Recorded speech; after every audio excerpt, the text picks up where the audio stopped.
Nama Uwais Al-Qarni. Pernah dengar nama ini? Uwais Al-Qarni. Pemuda miskin pengembala kambing di negeri Yaman. Padang tandus yang dia tinggal di situ. Yang dia kesampingkan hidupnya untuk ibunya. Untuk ibunya. Tidaklah terucap kalimat satu yang ingin ibunya pengen. Kecuali Uwais pasti akan melakukannya. Apapun. Dan ibunya cacat. Apa kata Uwais?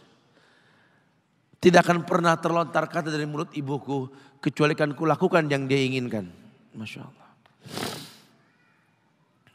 Kalau kita mau bicara ini nih. Karena kita mau bicara maut yang orang tua kita entah mungkin kapan. Ibunya cacat dan dia menomorduakan diri yang penting orang tuanya dulu. Hingga satu waktu ibunya berkata, wahai Uwais, ibu sudah tua. Andai kematian mendatangi ibu, ada beberapa keinginan yang ibu pengen merasakan keinginan tersebut. Mungkin enggak ya? Apa bu? Katakan. Ibu pengen haji. Bengong, Uwais, ya Allah bu.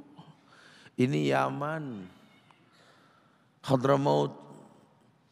Yang sekarang saja pesawat itu bisa 3 jam menuju Saudi itu. 2 jam lebih lah menuju Saudi. Itu Jakarta Surabaya aja deket. Sejam 40 menit paling. Ini lebih jauh lagi, kebayang berapa ratus kilo, berapa ribu kilo gak tahu. Ya baiklah ibu. Kata Uwais, aku tidak pernah menolak permintaan ibuku. Tapi kali ini aku tidak bisa menjawab karena mikir gimana caranya ini.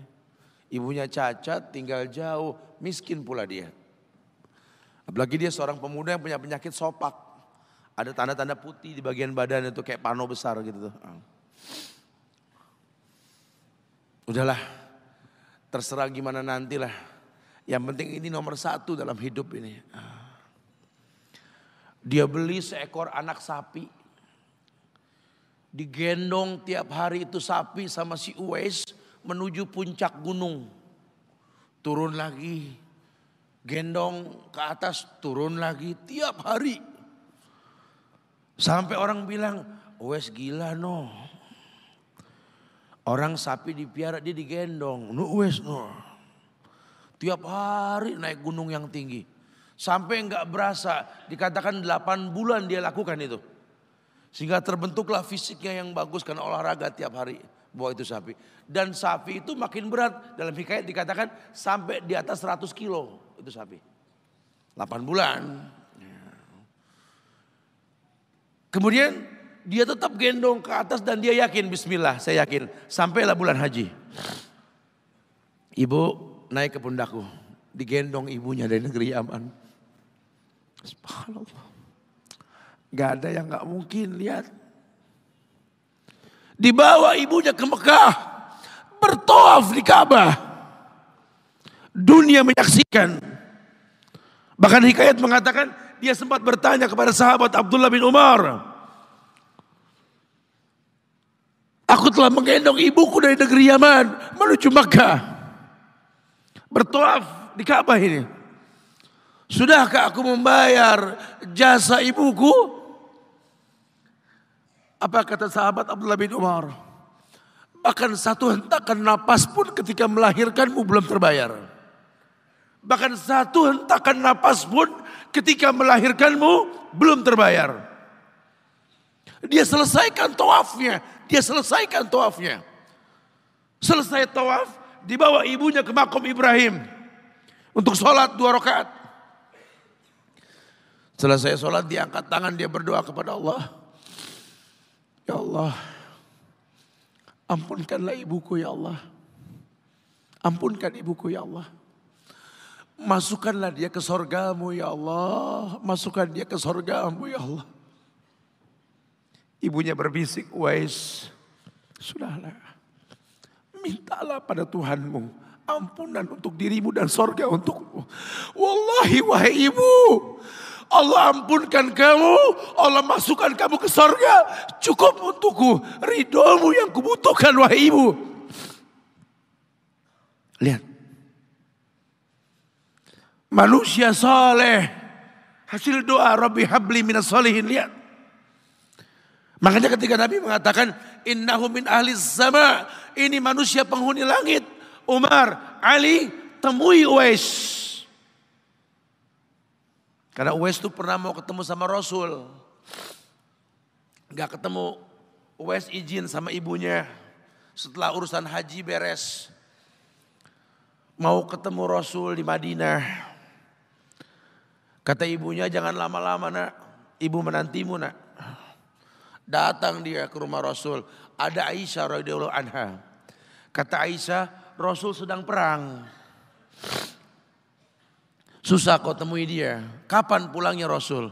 Mungkin beberapa hari atau mungkin saya tidak tahu. Sedih banget. Wah insya Allah. Pengen ketemu Rasul di zamannya gak ketemu.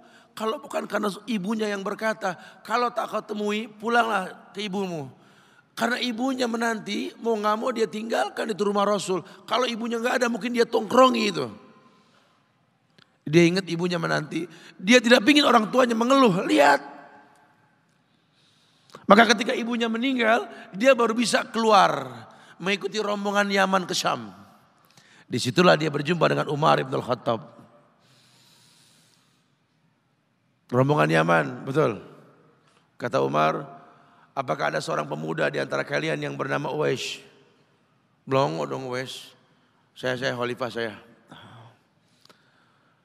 Umar ngelihat ada tanda putih di bagian lengannya. Kenapa? Karena ketika dia berdoa minta yang terbaik buat ibunya, penyakit sopaknya hilang. Allah sisakan di bagian lengannya putih sedikit. Itu sebagai tanda yang Rasul mengatakan cirinya anak muda ini punya tanda sopak di bagian tangannya. Masya Allah. Kamu Uwais, ya Rasul pernah kirim salam. Kamu tuh penghuni langit, jaga walisan khalifah. Jangan orang ada yang tahu siapa saya. Mohonkan istighfar kepada Allah buat kami. Wahai khalifah, kau yang lebih layak untuk beristighfar untukku. Manusia biasa. Tidak, Rasul merekomendasikan kamu. Berdoalah pada Allah untuk kami baik. Setelah aku berdoa, anggaplah aku sudah tiada. Merendah. Manusia yang mengerti tercipta untuk beribadah. Lihat, kalau Uwais mengangkat tangan ke langit, langit bergetar.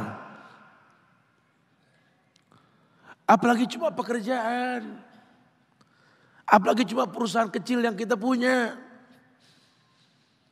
Apalagi cuma usaha-usaha kerental-kerentil yang kita usahakan. Ya Allah, ambil semua hartaku, ambil ya Allah, ambil semua titipanmu ini, ambil ya Allah. Tapi tolong jangan ambil kasihku pada kedua orang tuaku, ya Allah, itu kebenaran. Apa artinya hidup tanpa ridho mereka? Sementara yang kita rasakan sekarang keributan antara anak dengan orang tua.